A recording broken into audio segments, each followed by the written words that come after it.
Your phone buzzes with another dating app notification, and a wave of exhaustion washes over you. You recall that last date, the awkward silence, the constant questioning of every text message.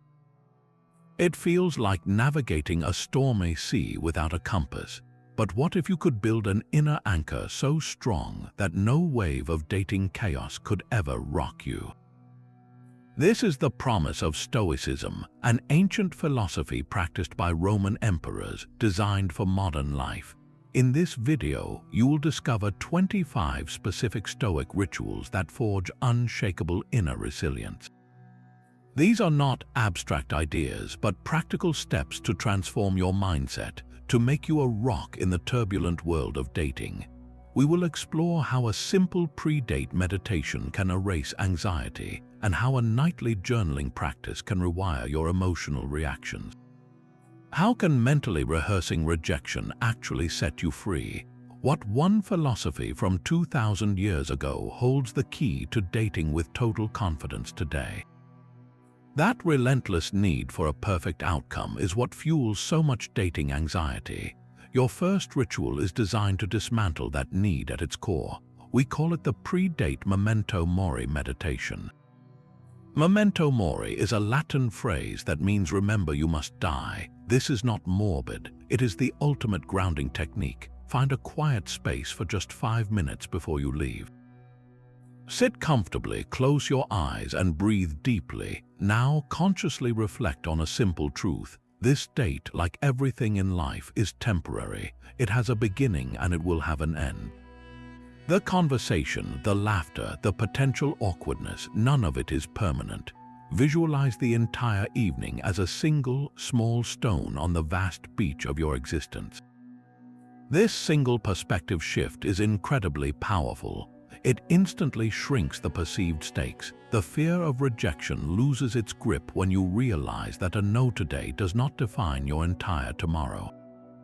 It kills neediness because you stop seeing this one person as your only chance at happiness. You are reminded that your life is a complete story, with or without this specific chapter. The Stoic philosopher Seneca advised us to live each day as if it were complete in itself. Apply that to your date. Treat the evening as its own self-contained experience, valuable for the moments of connection it may bring, not for some distant future it might promise. When you walk in with this calm presence, you are no longer desperate for an outcome. You are simply there to share a few hours with another human being, and that shift makes you far more attractive and authentically you. That calm presence you cultivate before a date is a powerful start. But what about after you return home, when the mind starts replaying every moment? The second ritual, practiced nightly, is your tool for processing that mental noise. It is called the evening review of impressions, a journaling habit inspired by the personal writings of the Emperor Marcus Aurelius. An impression, in Stoic terms, is your initial automatic judgment about any event. It is that immediate sting of anxiety when a text goes unanswered for hours. It is the surge of validation when you get a new match. Your mind presents these raw feelings as absolute truths, and the Stoic practice is to pause before you assent to them, to question their validity before you let them dictate your emotional state. So tonight, with a notebook, you will revisit the impressions from your dating life. Start by describing the event simply, without the emotional charge. Write, "They did not reply to my message for 5 hours. Now, identify your initial judgment. My impression was that this meant they were not interested or that I had said something wrong." Here is the crucial step. Interrogate that impression. Ask yourself, was my judgment rational? Is there any concrete evidence that a delayed reply, something entirely outside my control, is a definitive sign of disinterest? Or did I simply assign a negative, catastrophic meaning to a neutral event?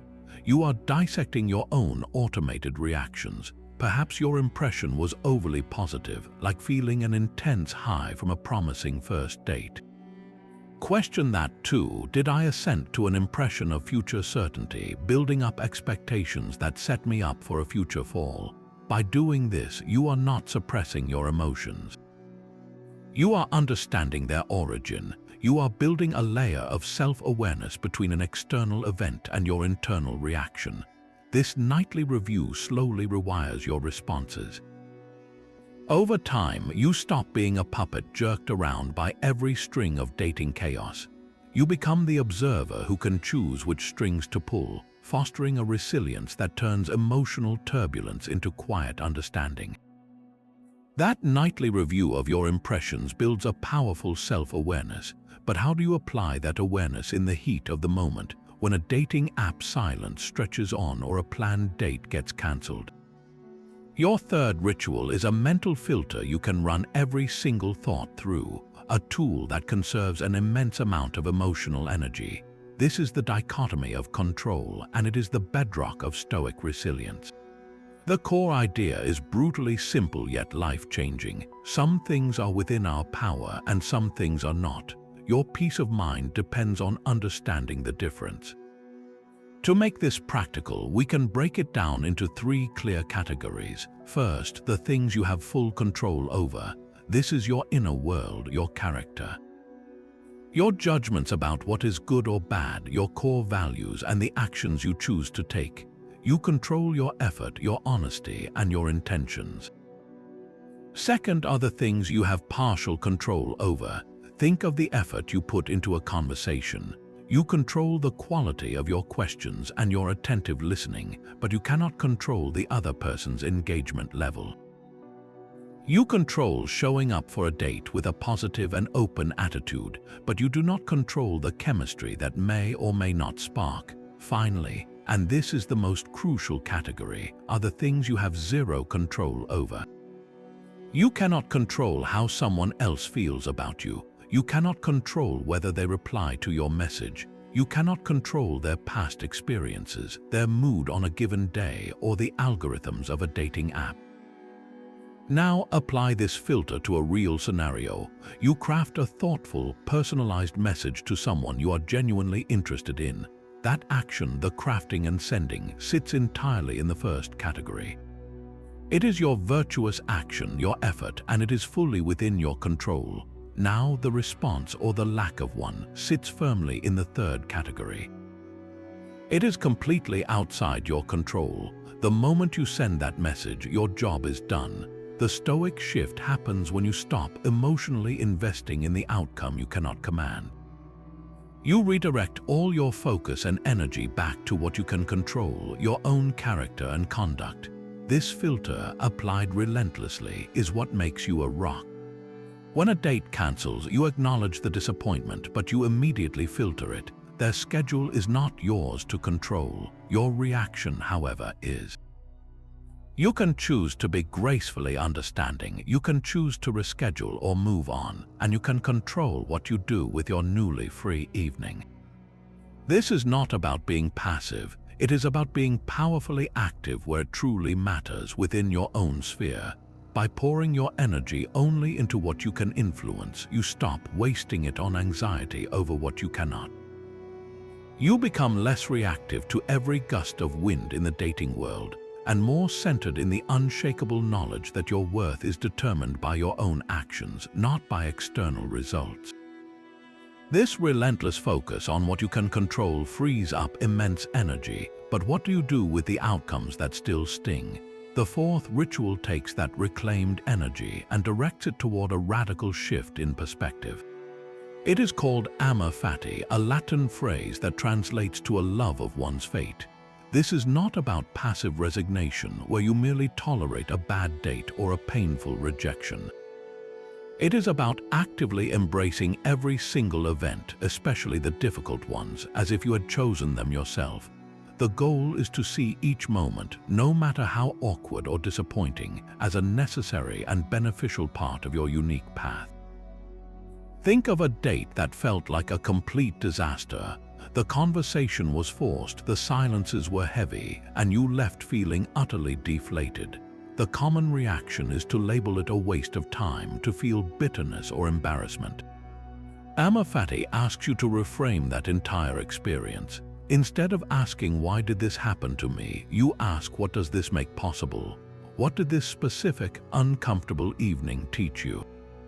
Perhaps it revealed a deal breaker you had not considered, showing you clearly what you do not want in a partner. Maybe it highlighted a social habit of yours that you would like to soften, offering a chance for personal growth. That awkwardness itself was a lesson in maintaining your composure when things are not going well. Every perceived failure becomes a vital data point, collecting information that refines your understanding of yourself and what you are truly looking for. This mindset systematically eliminates bitterness. You stop seeing yourself as a victim of dating chaos and start seeing yourself as an active student in the school of connection. To build this habit, the Stoics would encourage a very concrete practice. The next time you face a dating disappointment, whether a ghosting or a clumsy goodbye, literally say to yourself, "I love this." It will feel strange at first, even untrue, but that simple verbal declaration is a training exercise for your mind. It interrupts the cycle of negative judgment and forces your brain to search for the hidden opportunity within the obstacle. By loving your fate, you are not pretending the obstacle does not exist. You are simply choosing to see it as fuel for your growth, transforming every setback into a stepping stone and fostering a deep, unwavering gratitude for the entire messy, beautiful journey. That deep embrace of your entire dating journey builds incredible resilience, but even the most steadfast mind can feel overwhelmed when the drama feels immediate and all-consuming. Your fifth ritual is a mental escape hatch for those moments, a visualization tool known as the view from above. This is not about running away from your feelings, but about gaining a perspective so vast that your problems simply cannot maintain their intimidating size. Begin by finding a quiet moment and closing your eyes. Picture the specific scene causing you anxiety. Perhaps you are staring at your phone, agonizing over a message that was read but not replied to. See yourself there in the room, feeling that tightness in your chest. Now begin to zoom out. In your mind's eye, float upwards. See yourself in your building, then see your entire street from above. Notice the other homes, the cars, the people all living their own complex lives with their own private hopes and worries. Continue to rise. See your whole city laid out like a map, an intricate network of countless stories unfolding simultaneously. Your room is now just a single, tiny point of light in a sprawling grid. Rise higher still until you see the curve of the planet itself, continents and oceans suspended in the blackness of space. And finally, pull back to see the Earth as nothing more than a pale blue dot, a speck of dust in the infinite cosmic arena. From this vantage point, where is your unread message? Where is that one awkward date? They are subatomic. This exercise does not belittle your experience. It contextualizes it. Your dating troubles are real, but they are also a minuscule part of a breathtakingly vast and interconnected universe. The Stoics called this interconnectedness sympatheia, the idea that we are all part of a single, living whole. Your personal drama is a single thread in an impossibly large and beautiful tapestry. When you internalize this view, your attachment to a specific, desired outcome naturally loosens. The need for this particular person to text you back ceases to feel like a life or death situation. It becomes what it truly is, one small event in the grand scheme of your existence. This ritual grants you the ultimate gift of proportion, allowing you to return to your life grounded, calm, and ready to engage with the world from a place of quiet strength, not frantic neediness. That cosmic perspective shrinks our daily anxieties, but how do we fortify ourselves against the specific disappointments that feel so personal up close? The sixth ritual is a proactive mental exercise called premeditatio malorum, the premeditation of evils. This sounds dark, but it is one of the most practical tools for building emotional antifragility in your dating life. It is not about expecting the worst to happen. It is about vaccinating your mind against the fear of it. Think of it as a fire drill for your emotions. You do not conduct a fire drill because you expect the building to burn down. You do it so that if the alarm ever sounds, you know exactly what to do and you can remain calm. This is the same principle. Take a few moments before a date or when you are starting to feel invested in a new connection. Sit down and consciously visualize a few specific, challenging scenarios.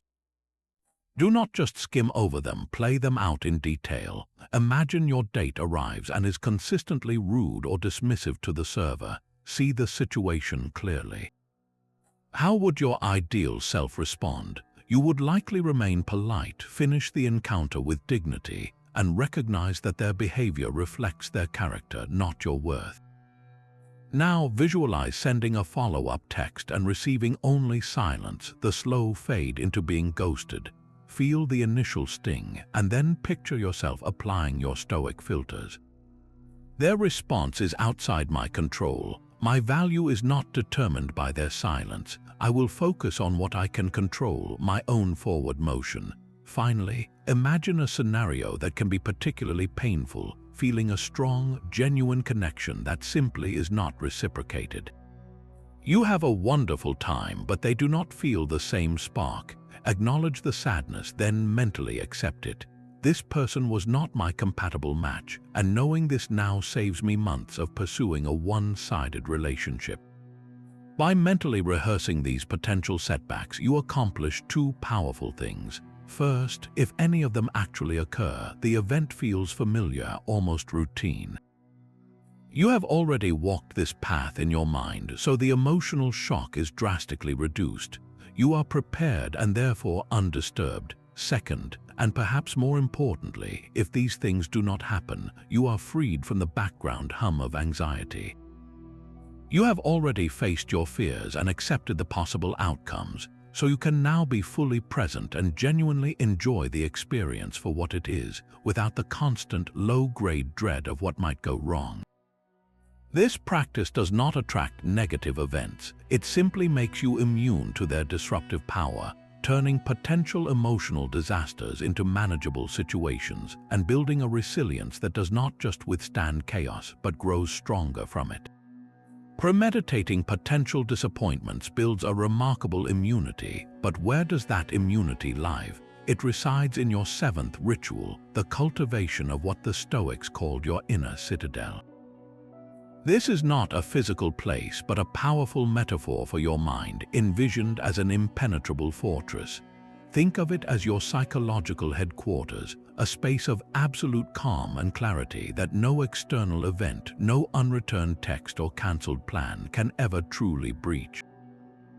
The walls of this citadel are not made of stone, but of your practiced judgments and your unwavering core values. So how do you build these walls higher and stronger every single day? It begins with small, conscious actions. The next time your phone buzzes with a triggering notification, perhaps a match who suddenly unmatches you, do not react immediately.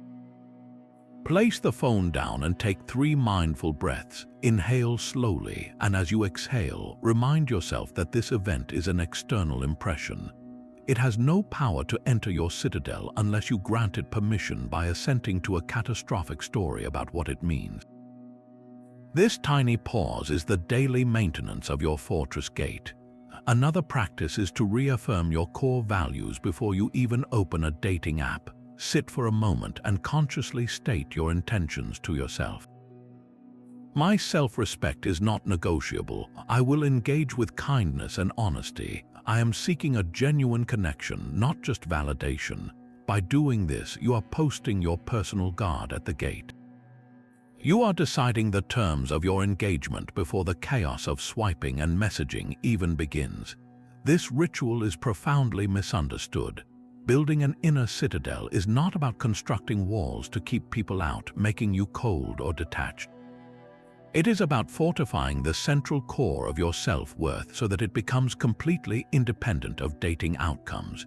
You are not hiding from the world. You are making your center so unassailable that you can engage with the world freely without fear. When your sense of value is no longer tied to how many likes you get or whether a date calls back, you step into the dating arena from a place of radical abundance, not desperate lack. You are not there to extract validation from others because you already possess an unshakable supply within your own walls. This is the ultimate foundation for all the other rituals, the quiet, immovable rock from which you can navigate any storm. Your inner citadel provides the ultimate sanctuary, but the modern world of dating constantly tests its gates through the ping of a notification. The eighth ritual brings stoic wisdom directly into the chaos of digital communication with the discipline of assent. This ancient concept is your real-time shield against the emotional spikes triggered by a one-word reply or the dreaded left on read status. Assent simply means giving your agreement to a first impression, and in texting, that agreement often happens in a split second, launching a cascade of anxiety. The discipline is to insert a deliberate pause between the external event and your internal judgment, a moment of space where you reclaim your power. Your phone lights up with a message that feels curt or dismissive. The immediate, automatic impression floods your mind, screaming, "They are losing interest," or "I must have done something wrong." This is the critical juncture. Do not reach for your phone to type a reactive reply, a needy follow-up question, or an over-apologetic text. Place the phone face down. Take one deep, conscious breath. In that pause, you are practicing the discipline of assent by withholding your agreement from that initial, catastrophic story. Now interrogate the impression with calm rationality. Ask yourself, is there any solid evidence that this single message reflects their entire opinion of me? Could there be a dozen other, more neutral explanations? Perhaps they are simply busy at work, walking their dog, or just not a prolific texter. The message itself is a neutral event, a collection of pixels on a screen. The meaning and the resulting emotional storm is something you choose to add. By questioning the impression, you drain it of its destructive power. Then and only then do you consider your response. From this calm center, you can choose a virtuous action. What would a person of good character do? They would not launch a passive-aggressive accusation or spiral into neediness. They might send a simple, warm, and unattached follow-up later that day, or they might simply let the conversation breathe, trusting the natural rhythm of connection without trying to force it. This single ritual, applied consistently, prevents countless text arguments, stops the cycle of overthinking every piece of subtext, and allows you to communicate from a place of calm clarity rather than frantic insecurity. You are no longer a puppet whose strings are pulled by every buzz of your phone, but the grounded individual who chooses which messages are worth your inner peace. Your phone is a constant source of comfort in the modern dating world, but that very comfort can become a fragile cage. The ninth ritual shatters that cage through a counterintuitive practice, voluntary discomfort. This idea, borrowed from the Cynics and refined by Stoic teachers like Musonius Rufus, is a form of psychological strength training. You intentionally seek out small, manageable hardships to prove to yourself that you can endure them, systematically dismantling your fear of the unknown. Start with something simple, like deleting your dating apps for one full week. Notice the initial itch, the reflexive reach for your phone to swipe away a moment of boredom. Sit with that feeling instead of numbing it. You are not running from the possibility of connection. You are proving to your own mind that your sense of self does not depend on that external stream of validation. Another powerful exercise is to go on a date and leave your phone in your coat pocket or your car. Commit to not checking it, not even once. Feel the subtle anxiety of being disconnected, of not being able to use your device as a social crutch. By willingly stepping into that minor unease, you build the muscle of being fully present with another person, a quality that is incredibly rare and magnetic. The most profound application, however, is emotional. Practice being the first to be vulnerably honest about your intentions. After a few good dates, instead of playing it cool and waiting for the other person to define the situation, you might say, "I'm really enjoying our time together and I am looking for a serious relationship." This feels risky because it opens you up to potential rejection. You are voluntarily embracing the discomfort of clarity over the false comfort of ambiguity. Each time you do this, you learn a vital lesson that you can survive the outcome. The sting of a mismatched desire is temporary, but the self-respect you gain from living in alignment with your truth is permanent. This ritual systematically reduces your attachment to comfort and approval. When you know you can handle a little awkwardness, a little silence, or even a polite no, you stop arranging your entire life to avoid these feelings. You become a person who is not easily rattled, who chooses depth over convenience, and that unshakable authenticity is what makes you truly compelling in a world of curated profiles and guarded hearts. That voluntary embrace of discomfort builds a rugged self-reliance, but what if the entire premise of your search is flawed? The 10th ritual reshapes your entire perspective, moving you from a mindset of scarcity to one of profound connection. This is the practice of philanthropia, the stoic virtue of love for humanity. It asks you to see every person you meet, every date you go on, not as an adversary to be conquered or a mirror to reflect your worth, but as a fellow human being on their own complex and often difficult journey. They are, just like you, flawed and trying their best. Applying this to dating is transformative.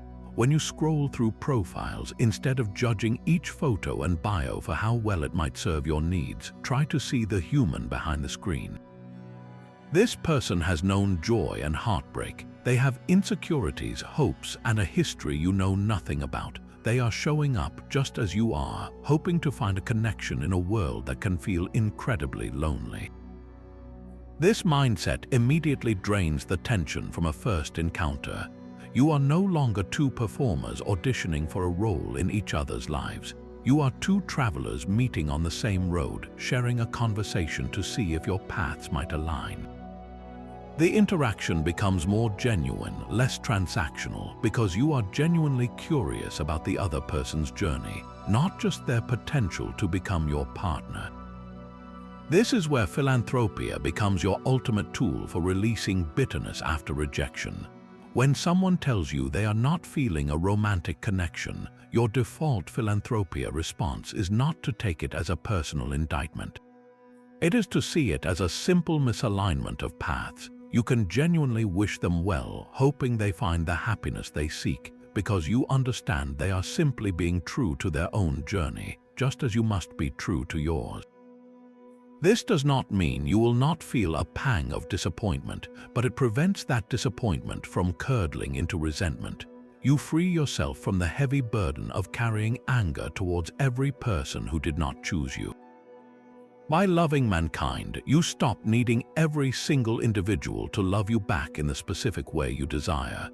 Your sense of connection expands from the narrow confines of a successful romantic outcome to the vast, shared experience of being human, making you a more compassionate, patient, and ultimately more attractive presence in the chaotic world of modern dating.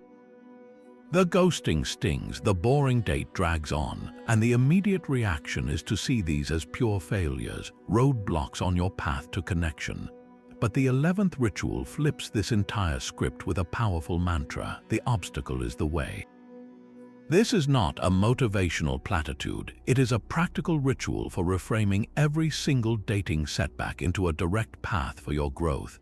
When you face a rejection, your ritual is to pause and actively hunt for the hidden opportunity it contains. Being ghosted is not just a bruise to the ego, it is a forced opportunity to practice radical self-validation. It is the universe handing you a pop quiz, asking, do you truly know your own worth, or does it vanish the moment someone else stops looking? A painfully boring date is not a waste of an evening. It is a crystal-clear lesson in what you absolutely do not want in a partner, refining your criteria with more precision than any perfect date ever could. To make this a concrete habit, take out your journal after your next frustrating experience. Write down the obstacle, the specific setback, then write a new heading, the way. Now fill it in. How is this exact situation secretly a training ground for a specific stoic virtue? That person who strung you along for weeks is not a villain. They are your unscheduled coach for the virtue of patience. The date that made you feel socially awkward is not a humiliation. It is a drill for the virtue of courage, teaching you to sit with discomfort and remain true to yourself. Every obstacle carries the seed of an equivalent benefit, but you have to be the one to look for it and water it. This ritual systematically transforms your entire narrative around dating. You stop seeing yourself as a passive victim of bad luck and start seeing yourself as an active participant in your own training montage. The chaos is no longer something to be feared or avoided. It is the very gym where your resilience gets stronger. You begin to walk into the unpredictable world of connection, not with trepidation, but with a quiet curiosity, wondering not what will go wrong, but what new strength each encounter, no matter how it ends, will reveal in you. That quiet curiosity you cultivate transforms every encounter into a training ground. But what is the ultimate goal of all this training? The 12th ritual answers this by asking you to define your own eudaimonia, a Greek word that means human flourishing. This is not about fleeting happiness or momentary pleasure. It is about building a life that feels deeply meaningful and complete on its own terms. A life so rich and purposeful that a romantic partner becomes a wonderful addition, not the missing piece required to make you whole. Your first step in this ritual is to take out a journal and answer a single, profound question. What does a flourishing life truly look like for me, completely independent of whether I am in a relationship or not? This is not a quick exercise. It requires deep, honest reflection. Begin by listing your core values. Is it integrity, courage, compassion, or a relentless pursuit of learning? Then consider the virtues you wish to embody in your daily life. How would a person of good character navigate their work, their friendships, their personal challenges? Finally, define your life goals, not in terms of milestones with a partner, but as a solo journey. What legacy do you want to build through your work? What experiences do you want to have that are entirely your own? How do you want to contribute to your community? When you have a clear, written definition of your personal flourishing, your entire approach to dating undergoes a seismic shift. You are no longer scanning every profile, every date with a desperate, unspoken question, "Can you complete me?" Instead, you carry a calm, internal checklist. Does this person's character and life direction seem compatible with my own flourishing? You are not looking for someone to fill a void. You are looking for a fellow traveler whose journey aligns with yours. This turns you from a needy seeker into a selective curator of your own life. A date is no longer an audition for the role of your savior. It is a simple, low-pressure meeting to see if your pre-existing, flourishing lives might harmonize. When you know your own purpose, you stop trying to borrow someone else's, and that self-contained wholeness is the most magnetic quality you can possibly bring into any relationship. Your personal flourishing defines the life you are building alone, but the dance of dating is a shared space where two different worlds collide. Ritual 13, the role-playing exercise, is your tool for gracefully navigating that collision by stepping directly into the other person's shoes. This is not about manipulation or putting on an act. It is a deliberate mental practice of adopting different perspectives to dissolve your own ego and cultivate a deeper, more empathetic connection. Before you even walk out the door for your date, take just 60 seconds to sit quietly and shift your vantage point. Close your eyes and mentally role-play as the person you are about to meet. What might they be hoping for tonight? Perhaps they are nervous about making a good impression, worried they will be judged, or simply hoping for one genuine, interesting conversation after a long day. They are carrying their own history, their own past disappointments and secret hopes. By briefly inhabiting their perspective, you instantly soften your own expectations. You stop seeing the date as a performance review of you and start seeing it as a shared human experience between two vulnerable individuals. This small act of imaginative empathy is a powerful antidote to self-centered anxiety. The practice becomes even more crucial in the heat of a misunderstanding. Imagine you are on a date and your companion makes a comment that feels dismissive or slightly rude. Your immediate, ego-driven impression is to feel offended, to become defensive. This is the moment to activate the second part of the ritual. Mentally role-play as an impartial observer, a fly on the wall watching the entire exchange. From this detached viewpoint, does the comment still carry the same malicious weight, or could it have been an awkward joke, a simple misstatement, or a sign of their own nervousness? Now take it one step further and role-play as a Stoic sage, an idealized figure of perfect wisdom and compassion. How would this sage perceive the situation? They would likely see a fellow human being who misspoke, not an adversary. They would respond not with reactive emotion, but with calm curiosity, perhaps asking a gentle, clarifying question to understand the intent behind the words. This is not about being a pushover. It is about choosing a wiser, more constructive response over a reflexive, emotional one. By routinely stepping outside of yourself in this way, you train your mind to de-escalate internal tension before it can spiral. You become a more thoughtful and engaging partner because you are no longer trapped solely within your own interpretations. You create a space for genuine understanding to grow, turning potential conflicts into opportunities for deeper connection. Stepping into another person's shoes dissolves ego, but what happens when you return to your own life and feel a quiet sense of emptiness? This feeling of not having enough, of being incomplete without a partner, is a phantom that haunts the modern dater. Your 14th ritual is a writing exercise designed to exorcise that phantom by systematically cataloging the abundance you already possess. This is the journaling practice of defining what is enough. Take out a notebook and draw a line down the center of a blank page. On the left side, you will create a comprehensive list titled My Full Life.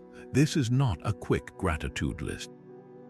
This is a deep, detailed inventory of every asset that already makes your existence rich and meaningful. Start with the tangible, your health that allows you to experience the world, the secure roof over your head, the food in your kitchen. Then move to the relational, the friendships that are your chosen family, the colleagues who respect your work, the kind stranger who held the door open for you yesterday. Finally, list your internal riches, your unique skills and talents, the passions that ignite your curiosity, the hard-won achievements that proved your resilience, and the simple freedom to spend a Saturday exactly as you please. Write until you genuinely feel the weight of this abundance, until the page is crowded with evidence of a life that is already in progress, already valuable. Now turn to the right side of the page. Here, you will write about what a romantic partnership would genuinely add. The key is ruthless honesty, separating your authentic desire for companionship from the noisy static of societal expectation. Are you seeking a partner because you truly want to share your already full life with someone, or because you feel behind compared to your married friends? Do you want a deep connection, or are you just trying to quiet the nagging voice that whispers you are not enough on your own? This exercise forces a crucial distinction. It reveals whether you are seeking a relationship from a place of abundance, wanting to give and share your overflowing cup, or from a place of lack, hoping someone else will fill a void you feel inside. When you see your life laid out so clearly, a partner transforms in your mind's eye. They are no longer the missing piece required to complete your puzzle. They become a wonderful, welcome guest you might invite into your already beautiful and complete garden. This ritual, practiced whenever you feel the ache of lack, systematically rewires your perception of your own worth. It grounds you in the unshakable truth that you are not a half seeking a whole, but a whole person open to the possibility of connection. And that shift alone makes you infinitely more ready to receive it. That deep sense of personal abundance is your anchor, yet a sudden rejection can still make you feel utterly alone in your experience. This feeling of being uniquely targeted by dating misfortune is a powerful illusion, one that the 15th ritual is designed to shatter. It is called the acceptance of samphora, the Stoic concept of common fate. Samphora is the profound understanding that setbacks, rejections, and emotional challenges are not a unique punishment designed just for you. They are the universal, shared inheritance of every single person who dares to seek connection. Your ritual is to consciously invoke this truth the very moment you feel that sting of isolation. When you are ghosted, your mind might scream, "Why does this always happen to me?" The Samphora acceptance ritual interrupts that thought with a gentle but firm correction. This happens to everyone. Every person swiping on an app has felt the confusion of a conversation fading to nothing. Every person has sat through an awkward date, replaying their own missteps. Every person has felt the pang of unrequited interest. This is not your private curse. It is the common curriculum in the school of human relationships. To make this real, picture a vast, darkened auditorium. You are on stage, a single spotlight making you feel exposed and alone in your disappointment. Now switch on the house lights. You see that every single seat is filled. The person who ghosted you is there. The one who broke your heart is there. The strangers you admire from afar are all there. Every one of them has their own story of rejection and confusion. You were never alone on that stage. You were just unable to see your fellow students in the shadows. This perspective is a profound antidote to self-pity. It moves you from a mindset of why me to one of why not me. This is simply part of the process, the shared tax we all pay for the chance at connection. It fosters a deep sense of kinship rather than isolation. Instead of withdrawing in bitterness, you can look at the next person you match with and think, "You have probably been through this too. We are both just trying to figure it out." This shared vulnerability, this common fate, is the very thread that can weave a genuine bond, transforming the chaotic dating landscape from a solitary trial into a collective and far more bearable human journey. That shared human journey unfolds in a world saturated with voices telling you how to do it right. Your 16th ritual turns a critical eye inward to the very information you consume. This is the mindful curation of your dating media diet, a practice of auditing every piece of content that enters your mind through social media, advice columns, and even daily conversations. The Stoic question is simple but profound. Does this input promote the virtues of wisdom, courage, and self-control? Or does it secretly feed the monsters of anxiety, jealousy, and neediness? Your mental environment is like the soil in which your dating mindset grows, and you must be ruthless about what you allow to take root. Begin with a simple audit. Scroll through your social media feed and notice the physical sensations in your body. Does that picture of a seemingly perfect couple on vacation create a subtle tightening in your chest, a whisper that your life is lacking? That is a signal. Does that dating guru's post about playing hard to get make you feel cunning and manipulative, or does it feel out of alignment with your value of honest communication? That is a signal. Every piece of content has an energetic cost or benefit to your inner citadel. The ritual is to actively unfollow, mute, or disengage from any source that consistently makes you feel inadequate, insecure, or like you need to be someone you are not. This is not about avoiding challenge, it is about removing poison. Then, consciously replace that void with nourishment. Seek out philosophers, storytellers, or communities that reinforce self-reliance, emotional maturity, and the quiet confidence that comes from within. Curate your conversations with friends too. Gently steer talk away from endless post-mortems of text message analysis and toward discussions of personal growth and character. The content you consume is not just entertainment, it is programming for your subconscious, directly shaping your expectations and reactions in the dating world.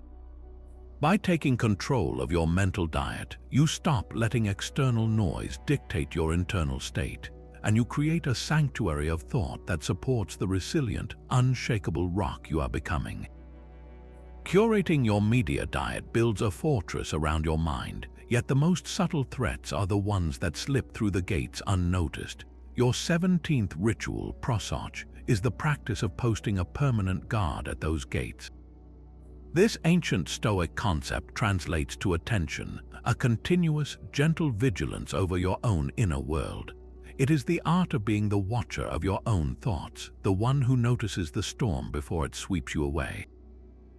In the turbulence of dating, this means catching the first flicker of an anxious impulse before it becomes a desperate text message. It means spotting the quiet whisper of neediness before it stains your entire conversation. The ritual is disarmingly simple. Set a few gentle reminders on your phone or computer, not with alarms but with calming phrases. When the reminder pings, it is your cue to pause and ask two vital questions. First, am I acting from a place of neediness or from a place of self-respect? Scan your recent actions. Did you send that last message hoping to elicit a specific response, to pull validation from someone else? Or did you send it as a genuine expression of your interest, unattached to the outcome? The second question cuts even deeper. Am I seeking to control something that is not mine to control? Are you mentally rewriting a conversation that already happened, trying to force a connection that must flow naturally, or agonizing over a decision that rests solely in another person's hands? This constant, compassionate check-in is not about self-criticism. It is about self-awareness. It is the difference between being the driver of your own mind and being a passenger thrown about by every emotional pothole. When you notice a thought pattern leaning toward neediness, you can gently correct your course in real time. You can choose to close the dating app and go for a walk instead. You can decide to wait an hour before replying, not as a game, but to ensure your response comes from a centered place. This practice of prosauch makes you the calm captain of your own ship, able to navigate the dating chaos with a steady hand because you are always quietly watching the sea within. That quiet vigilance over your inner world is a form of strength, but some of the most powerful signals you send are the ones you choose not to send at all. Your 18th ritual is the art of stoic silence, the deliberate practice of knowing when not to speak. In a world that celebrates constant communication, this restraint is a superpower. It is not about being cold or withholding, but about reclaiming the space between stimulus and response, the very space where your wisdom lives. On a date, this means resisting the urge to fill every awkward pause with nervous chatter. That silence feels heavy because we are conditioned to see it as a failure, a void we must desperately fill with words. The Stoic sees it differently. That quiet moment is a gift. It is an opportunity to breathe, to observe your date without the pressure of performing, and to allow a genuine thought to form instead of a panicked sentence. This same principle applies to your phone. Stoic silence is the discipline of not firing off that emotional text when you feel ignored or slighted. You feel the heat of the impulse in your fingertips, the desperate need to say something, anything, to regain a sense of control. This is the critical moment to enact the ritual. Place the phone down and walk away. The silence you impose is not a punishment for the other person. It is an act of profound self-respect for yourself. It creates the necessary room for your initial, raw impression to cool, allowing you to apply your stoic judgments rationally. Is a response even necessary? Would a response from this emotional state be virtuous, or would it simply be a reaction driven by a need to please or to protest? Furthermore, stoic silence guards against oversharing, that common tendency to divulge deeply personal stories too soon in a quest for instant intimacy or validation. When you share from a place of neediness, you are not building connection. You are asking the other person to hold your emotional baggage before they have even agreed to the journey. Silence in this context projects a deep and quiet confidence. It communicates that your sense of self is solid and does not require constant verbal reinforcement. It also makes you a far better listener because you are not busy constructing your next sentence while the other person is speaking. You are fully present, absorbing not just their words but the meaning behind them. In the end, this ritual transforms silence from an enemy to be feared into an ally to be embraced, a fertile ground where your character can speak louder than your words ever could. Your mind is now a guarded citadel, your silence a practiced art, but what of the vessel that carries it? The 19th ritual grounds this philosophy not just in thought, but in flesh and bone through the deliberate practice of physical asceticism. This is not about punishment, but about forging an unbreakable alliance between your body and your rational mind, what the Stoics called your hegemonikon. Every time you choose discomfort over ease, you are sending a powerful message to your entire being that you are in command. Begin your day not by reaching for the dopamine hit of your phone's screen, but by stepping into a cold shower. For those first 30 seconds, your entire body will scream in protest, begging you to turn it off. Your breath will catch, your heart will race, your every instinct will demand retreat. This is the training ground. In that moment, you have a choice. Do you let the raw impulse control you, or do you consciously choose to stay, to breathe through the shock, to master the reflex? That small, daily victory is a rehearsal for every emotional impulse you will face in dating. The frustration of a cancelled plan feels like a milder version of that initial cold shock. The temptation to send a needy late-night text is the same primal scream for comfort. By practicing mastery over your physical body, you build the neural pathways for mastery over your emotional reactions. Extend this to a digital detox each evening, creating a sacred space without the blue glow of notifications. The itch to check your apps will be powerful, a physical craving for external validation. Sitting with that discomfort, choosing to read a book or simply be with your own thoughts instead, is another rep in your mental strength training. Regular exercise, pushing through the point where your muscles want to quit, teaches the same fundamental lesson that temporary discomfort is not an emergency, but a gateway to greater resilience.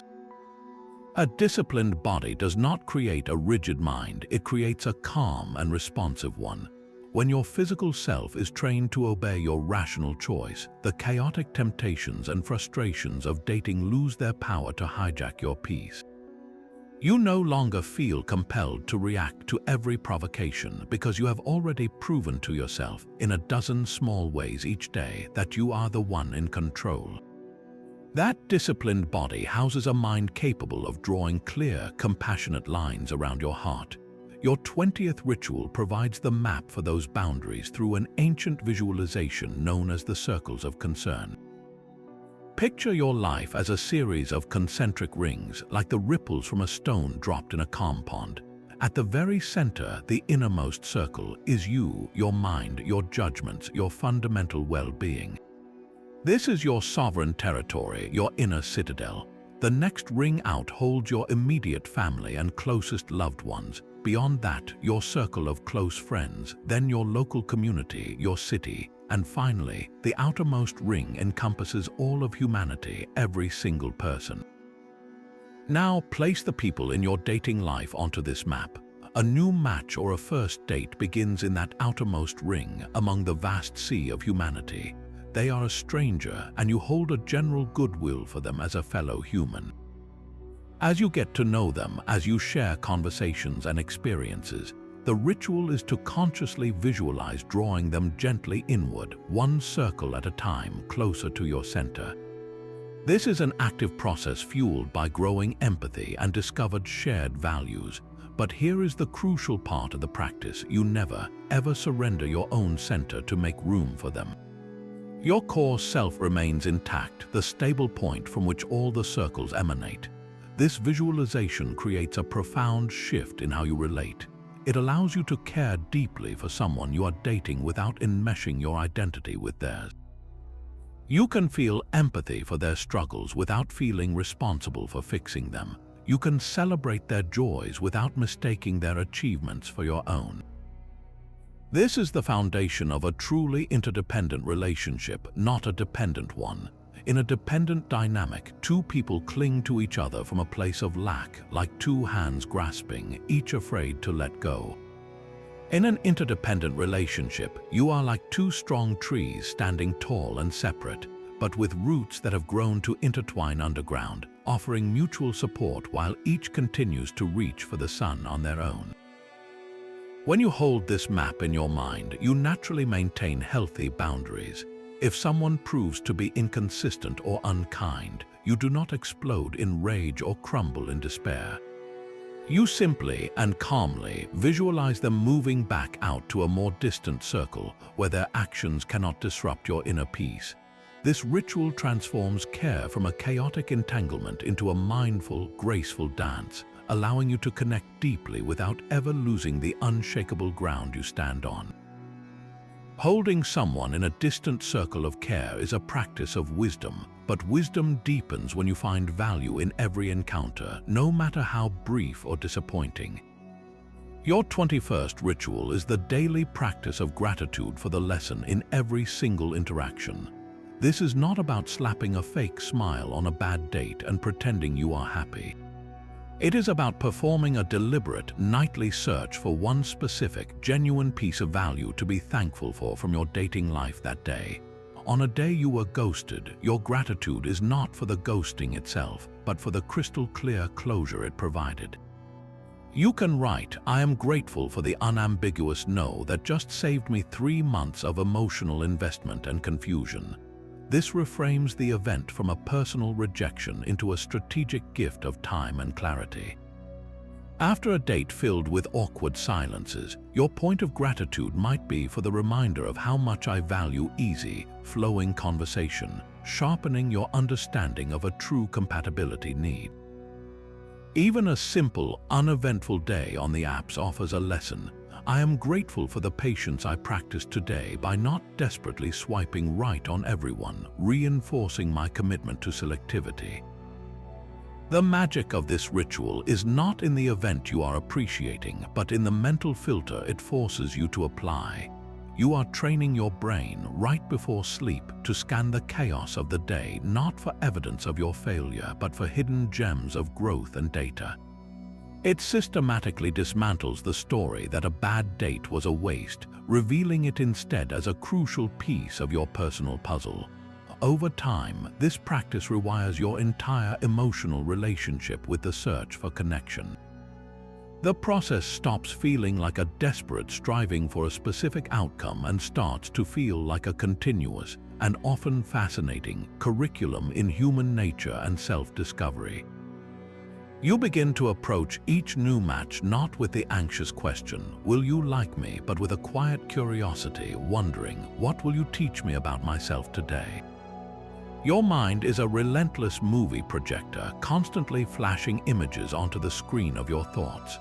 A cozy future with someone you just met, a devastating scene of them leaving you for someone else.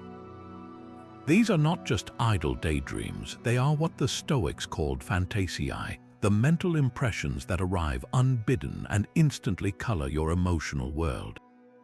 Your 22nd ritual is to install a conscious editor in that projection room, to catch these images and interrogate them before they hijack your peace.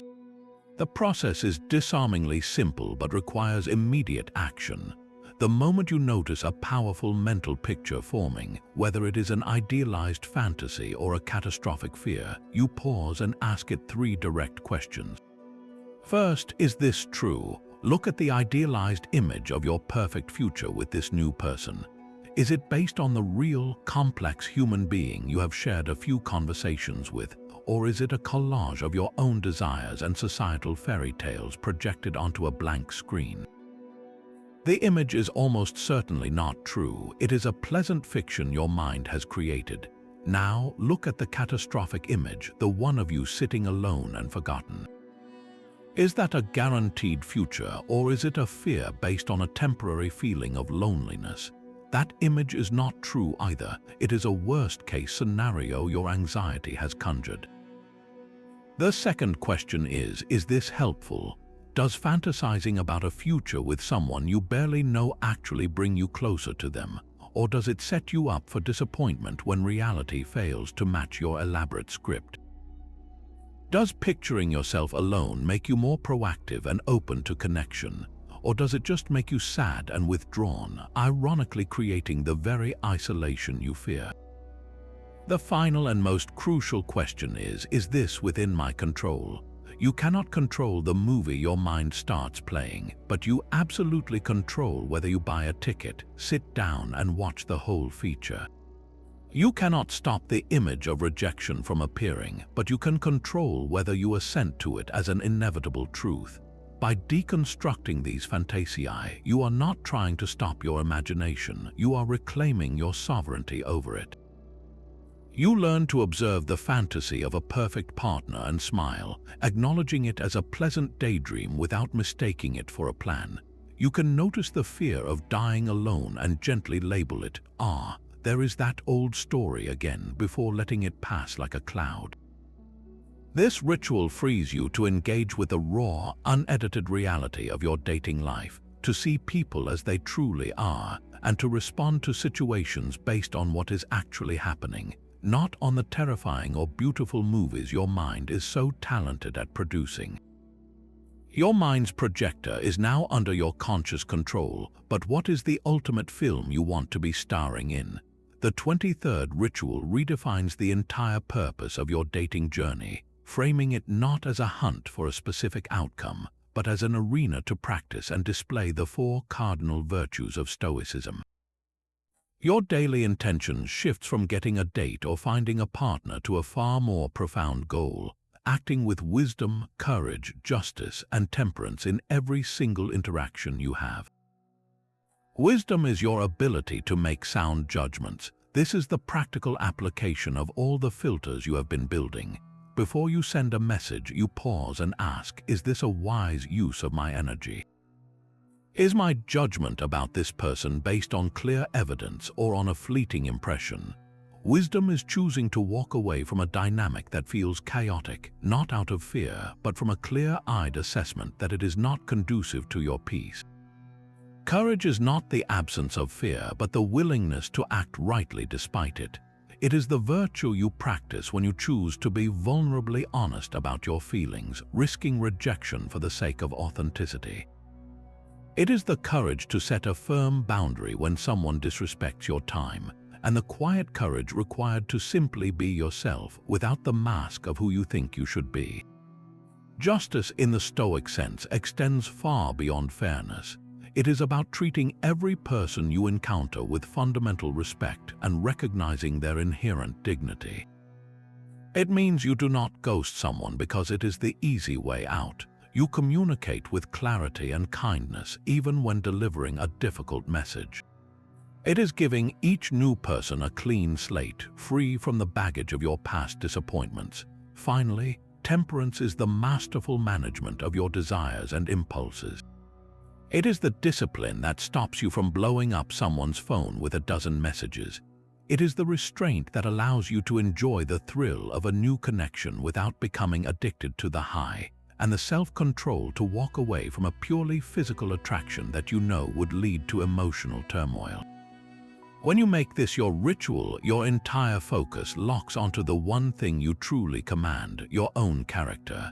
The outcome of any specific date becomes almost irrelevant because you have already succeeded in your true mission, which was to act as a person of good character. This imbues the often frustrating process of dating with a deep and unshakable moral purpose. You are no longer just looking for love, you are actively building a life of virtue, and every single swipe, every conversation, every coffee date is simply another rep in that sacred gym. A partner's affection feels like the ultimate prize, a final destination after a long and weary journey. But the Stoics would call this a dangerous category error, one that Ritual 24 is designed to correct.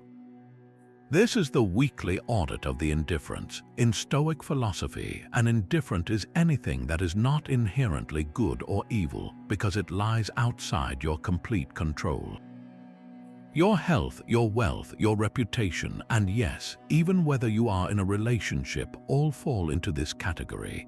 They are not good in themselves because a vicious person can have them and a virtuous person can lack them. What matters is only how you use them. The Stoics further divided these into preferred and dispreferred indifference. It is natural to prefer having a loving partner over being alone, just as you would prefer good health over illness. The problem arises not in the preference, but in the desperate attachment when you start to treat the preferred indifferent as the very source of your goodness and happiness. Your weekly ritual is a simple but profound writing exercise. Each Sunday, take out your journal and create 2 columns. In the first, list the preferred indifference you found yourself chasing in your dating life this past week. Be brutally honest. Did you spend mental energy craving a specific person's constant validation? Were you anxiously checking your profile for new matches, treating that number as a scorecard of your worth? Did you fixate on achieving the relationship status of being coupled up, believing it would finally make you whole? Now, in the second column, honestly assess your behavior. Did you treat these external things as if they were true goods? Did you compromise your honesty to secure someone's affection, betraying the true good of your integrity? Did you let a lack of matches send you into a spiral of self-doubt, effectively handing over the keys to your inner citadel to a dating app algorithm? This audit is your reality check. It is the moment you catch yourself and say, I see what I am doing. I was chasing the preferred indifferent of a text message reply as if my life depended on it, when in truth, my life depends only on my virtuous response to its absence.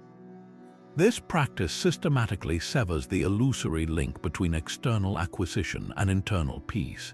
It reminds you that your character, your courage, your justice, these are the only goods that cannot be taken from you. A relationship is a wonderful preferred indifferent, but your ability to love with wisdom and self-respect, that is the ultimate good. And it is something you already possess, right here, right now, completely independent of your relationship status. Your final ritual is a daily offering you make to the universe itself. Before you even check your phone, before the world has a chance to impose its demands, you reclaim the first quiet minutes of your morning. This is the morning offering to the logos, a practice that frames your entire day, including every potential dating interaction, as a sacred opportunity to exercise your highest nature. Logos is the Stoic concept of universal reason, the intelligent principle that orders the cosmos.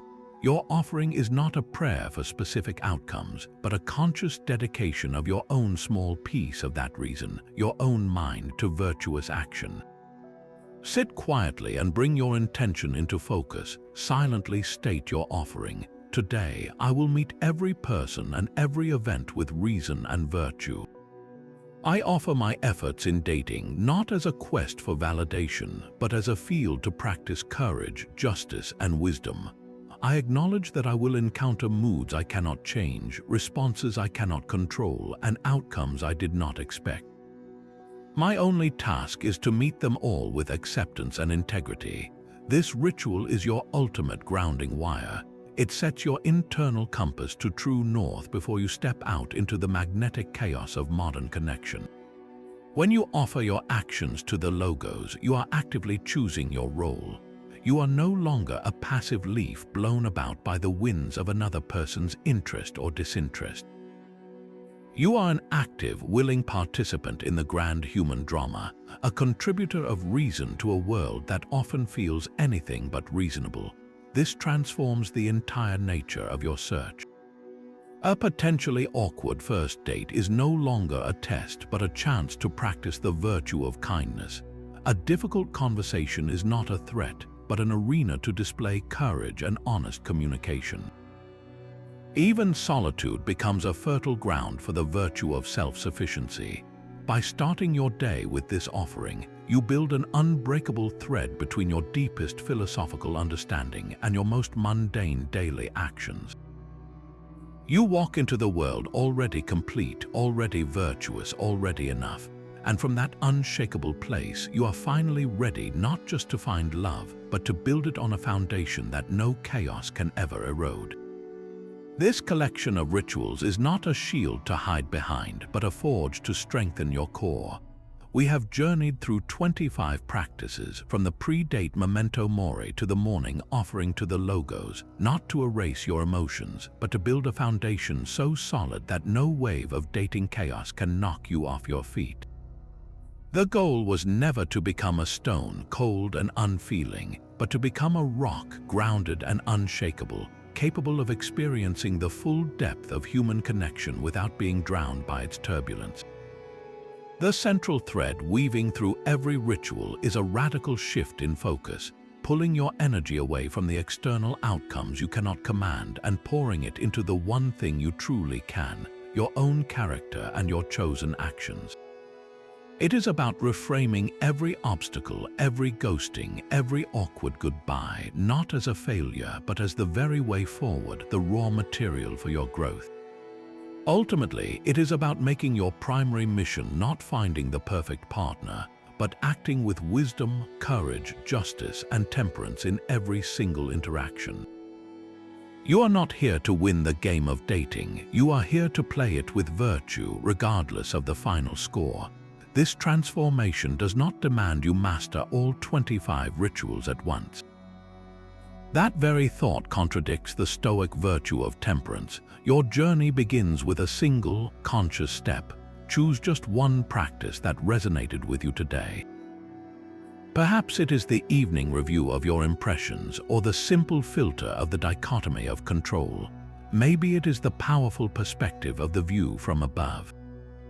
Start with that one ritual, practice it tomorrow, weave it into the fabric of your day, and we would be honored to hear which one you choose, so feel free to share your starting ritual in the comments below.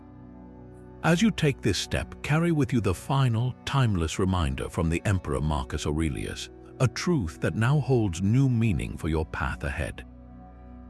The happiness of your life depends upon the quality of your thoughts.